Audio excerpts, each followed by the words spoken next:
Children, in exercise 1.1, the fourth question is asking you to find out the multiplicative inverse of the following numbers. कुछ numbers दिए हुए हैं, इन rational numbers का आपको multiplicative inverse निकालना है. अब multiplicative inverse होता क्या है? बेटा मल्टीप्लिकेटिव इनवर्स का मतलब होता है किसी भी नंबर की पोजीशन को चेंज करना. इसका मतलब मान लो आपके पास एक नंबर है, टेक फॉर एग्जांपल आपके पास a है. सो हम क्या कर रहे हैं, हम अभी फर्स्ट चैप्टर डिस्कस कर रहे हैं. चैप्टर का नाम है rational numbers. And what are rational numbers? Rational number का मतलब होता है कोई भी नंबर जो p बाय क्यू के फॉर्म में हो. अब अगर मैंने बोला a, सो a तो नेचुरल नंबर भी हो सकता है, होल नंबर भी हो सकता है, इंटीजर भी हो सकता है, राइट. पर इसको सबसे पहले आप रैशनल नंबर बनाओ. ये हो गया ना p बाय क्यू के फॉर्म में. अब मल्टीप्लिकेटिव इनवर्स का क्या मतलब है कि उसकी पोजीशन चेंज करना. अब पोजीशन का मतलब ये हुआ, ये a कहाँ पे है, न्यूमरेटर में.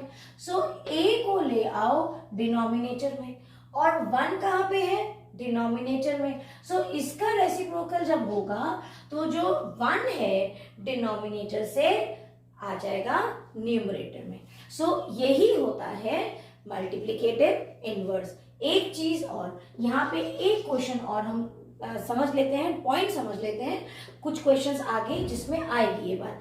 अगर हम सोचते हैं कि a जो है उसका मल्टीप्लिकेटिव इनवर्स 1 बाय a है, मतलब आपने ये इसका मल्टीप्लिकेटिव इनवर्स निकाला और आपको ये पता लगाना है कि ये आंसर करेक्ट है कि नहीं. तो आपको क्या करना है, जो आपका नंबर था और जो आपका रेसिप्रोकल आया उसे आप मल्टीप्लाई करोगे और आप क्या देखोगे कि उन दोनों का प्रोडक्ट हमेशा, बेटा हमेशा, every time it has to come 1. समझ में आया? तो ये एक क्रॉस चेक करने की टेक्निक भी आप बोल सकते हो. अगर आपने आंसर निकाला, आपको डाउट है, तो ये जो नंबर दिया है और जो आपका आंसर आया है, दोनों को सिर्फ मल्टीप्लाई कर दो. और मल्टीप्लाई करने के बाद अगर आंसर 1 आया तो आपका आंसर करेक्ट है. इन केस आंसर में मान लो माइनस भी आया तो आंसर करेक्ट नहीं है. ठीक है, चलो अब तो हम स्मार्ट बन गए. अब ये क्वेश्चन इजीली हो जाएंगे. समझ में आ गई बात? चलो शुरू करें. सो -13 का मल्टीप्लिकेटिव इनवर्स क्या होगा? सो सबसे पहले -13 को अपॉन 1 कर लो. ये बन गया रैशनल नंबर के फॉर्म में p बाय क्यू का. अब इसका रेसिप्रोकल जो होगा आपको यहाँ पे इसके बाद लिखना है. ये क्वेश्चन यहाँ पे मैं रब कर देती हूँ, याद रखना. नेक्स्ट क्वेश्चन जो है वो 13/9 है. अब आपको यहाँ लिखना पड़ेगा रेसिप्रोकल ऑफ -13/1 और जो आंसर आया क्या होगा. आंसर माइनस साइन है तो माइनस तो आएगा. सिर्फ इसमें पोजीशन चेंज होती है, एडिटिव इनवर्स में साइन चेंज होता है.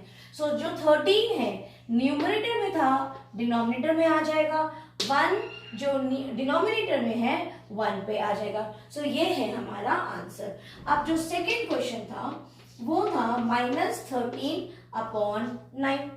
सो ये तो ऑलरेडी रैशनल नंबर के फॉर्म पे दिया है, p बाय क्यू के फॉर्म पे दिया है. सो आप सिर्फ लिखोगे रेसिप्रोकल ऑफ जो भी नंबर है is equals to, minus sign है, minus sign as it is.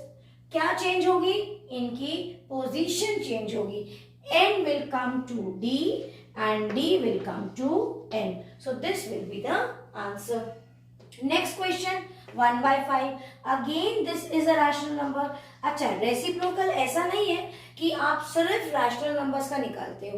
Reciprocal हम किसी भी नंबर का निकालेंगे, ठीक है, और हमेशा ऐसे ही होगा. ठीक है. अब क्योंकि चैप्टर रैशनल नंबर्स है, so we are dealing and we are saying the word rational number.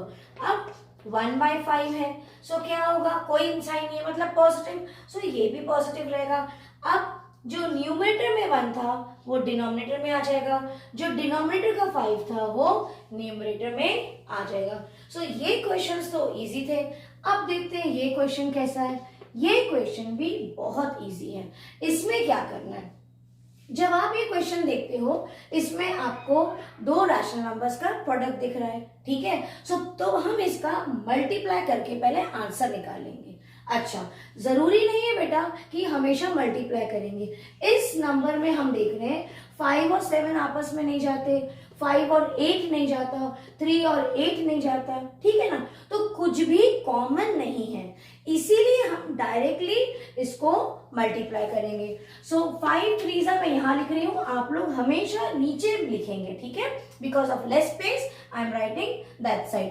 So 5 3 15, minus and minus will become plus up, 8 7 56। So answer क्या है, मल्टीप्लाई करके 15 अपॉन 56। इन केस ये ध्यान रखना कि अगर यहाँ पे ऐसा नंबर होता जो आपस में कैंसिल हो रहा है तो पहले आप उसको जितना हो सकेगा सिंप्लीफाई करोगे, फिर जो रिमेनिंग नंबर्स बच गए उसको मल्टीप्लाई करके लिखोगे। यहाँ पे ऐसा नहीं हो रहा तो हम सिर्फ मल्टीप्लाई किया, लिख दिया। अब एक और पॉइंट, ये स्टार्ट पॉइंट है। बच्चे क्या करते हैं, सिर्फ कुछ मल्टीप्लाई किया, सॉल्व किया और सोचते हैं आ गया आंसर। आप भूल जाते हो। थोड़ा सा जब मैथमेटिक्स करते हैं तो हमें दिमाग में हर बार याद रखना है कि हमें अभी करना क्या है। अभी हमने कुछ किया तो है बट ये अभी हमारा मल्टीप्लिकेटिव इनवर्स नहीं निकला, अभी तो हमने सिर्फ सिंप्लीफाई किया।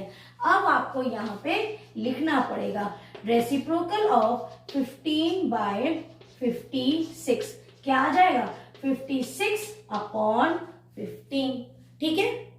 आई बात समझ में, ये इसका रेसिप्रोकल हो गया। अब यहाँ पे भी कुछ भी नहीं है, अपॉन 1 कर लो, माइनस एंड माइनस क्या बन जाएगा, प्लस। सो ये क्या बन गया, 2/5। सो 2/5 का रेसिप्रोकल अभी मैं डायरेक्ट लिख रही हूँ।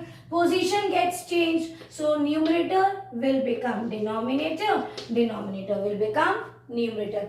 अब आ जाओ बहुत प्यारा क्वेश्चन -1 का। अब -1 का रेसिप्रोकल क्या होगा। सो सबसे पहले इसको भी आप क्या कर लोगे, रैशनल नंबर के फॉर्म में लिख लो, p/q के फॉर्म में लिखो। अब ध्यान देना, इसका reciprocal numerator will become denominator, denominator will become numerator. अब क्या ये सेम है, हाँ ये सेम है।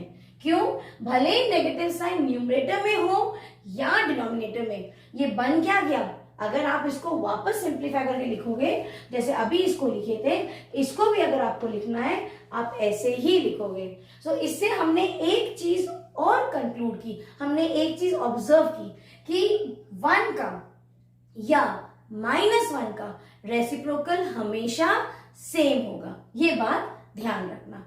सो I hope you have understood this question also. God bless you, children.